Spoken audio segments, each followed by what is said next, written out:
Hello everyone, my name is Sonia Fajardo and today I will be talking to you guys about the dose response curves. So the dose response curves represent the relationship between the dose of radiation a person receives and the cellular response to that exposure. The response may be linear or nonlinear and may or may not have a threshold. Also, the effect may be stochastic or deterministic. So before I start talking more about the dose response curves, I will first want to talk to you guys about the cells, which one is more radiosensitive and which one is the least radiosensitive. I am also going to show you guys a quick video explaining what is ionizing radiation. Ionizing radiation, which is energy that's given off by radioactive materials. Ionizing radiation has a lot of energy, much more than the low energy radiation from radio waves, cell phones, and microwaves. These types of low energy radiation are called non-ionizing radiation. Ionizing radiation has potential for interacting with and changing atoms and molecules. This is an important distinction which many people may not realize. For simplicity, we'll just refer to it as radiation. If radiation hits the cells in the body, it can damage or even kill the cells. The amount of energy that the body absorbs from this radiation is called the radiation dose.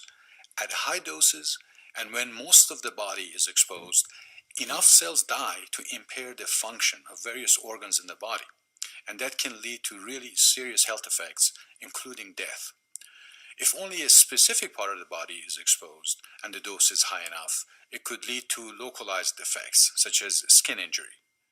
At low doses, if any cells are damaged, the cells may repair that damage with no consequence. Or the cells may leave the damage unrepaired or repair it incorrectly. And these may have long-term consequences and could potentially increase the risk of cancer. You used the word exposed. Is this term used differently for radiation hazards than other environmental hazards? It is. When our bodies absorb the energy from radiation, we're being exposed to radiation. We don't have to come in contact necessarily with any radioactive materials. If we walk away from the source of radiation, the exposure stops. So, like with an X-ray, you're exposed while the X-ray is being taken, but you don't take any of the radiation home with you. Exactly. Now, in contrast, if radioactive material gets on our clothing, skin, or hair, it contaminates us. We call this external contamination because it's on the outside of our bodies. External contamination can be removed simply by taking off contaminated clothing and washing with soap and water. If we inhale or ingest radioactive material, we call that internal contamination because it's now inside our bodies. It's harder to remove internal contamination. Our bodies can get rid of some of it through metabolism and excretion. And for some types of radioactive material, we have medicines. We call them countermeasures that can speed up the excretion process. So the cells that are the most radiosensitive to the least radiosensitive would be lymphocytes, germ cells, epithelial cells, bone cells, muscle cells, and neuron cells. Neuron cells are the least radiosensitive, while lymphocytes are the most radiosensitive. There are four dose response curves. The first dose response curve that I will be talking to you guys about is the linear non-threshold. After that, I will talk to you guys about the linear threshold. So, linear dose response curve describes a directly proportional response to a dose. The linear non-threshold curve states that there is no certain telling when an effect will occur, but the more dose a person receives, the higher the probability will be for an effect to occur. This dose response curve is used by occupational workers, and the long-term effects are leukemia, cancer, and also genetic effects. This dose response curve is stochastic, non-deterministic. Leukemia is a cancer of white blood cells and bone marrow. When a person has leukemia, the body makes an excessive amount of white blood cells. Cancer is a disease caused by an uncontrolled division of abnormal cells in a part of the body. Genetic effects of radiation are inheritable changes produced by the absorption of ionizing radiation. These effects are additive and irreversible. This response curve is the linear threshold. The linear threshold response curve states that when reaching a certain threshold, there will be an effect, but below the threshold, there will be no effect observed, but there still is a probability. Temporary sterility and permanent sterility are examples of linear threshold. When a person receives 2 gray or 200 rad, they will have temporary sterility, and when they receive 4 to 6 gray or 400 to 600 rad, they will have permanent sterility. There is no going back from that. This is the quadratic linear dose response curve.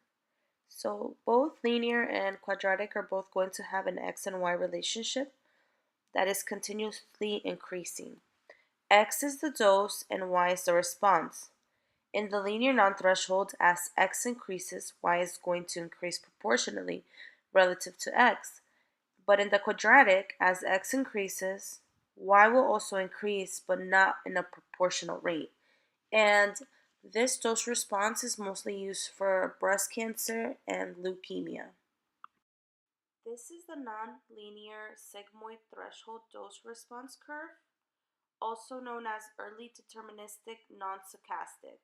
So what happens in this curve is telling us that it does have a threshold, and when the dose increases, the effect is going to increase and it's going to get worse. So it's talking about the severity.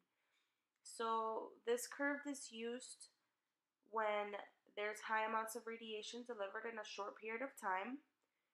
You will experience acute radiation syndrome, skin effects, and cataragenesis. So with the acute radiation syndromes, there's going to be a prodromal stage, a latent period, a manifest illness, and also recovery or death. So in the prodromal stage, you're going to experience vomiting, nausea, diarrhea, fatigue. In the latent period, it's the dormant stage. There's no symptoms, and the person is going to experience well-being, but they're not going to be okay. The manifest illness, it's whenever the symptom occurs, you're going to start feeling everything, and the recovery or death is the last stage. You're either going to recover or the person might die. The acute radiation syndromes are the hematopoietic syndrome. The hematopoietic syndrome is also known as bone marrow syndrome. Death can be expected within 4 to 6 weeks. This results in infection, hemorrhage, and anemia. You will experience the hematopoietic syndrome when receiving 1 to 10 gray or 1 to 1000 rads. The next syndrome is the gastrointestinal syndrome, and it is observed within 1 to 10 grays, and a person might experience diarrhea, nausea, vomiting, and all of the symptoms of the hematopoietic syndrome, and death can be expected within 10 to 3 days.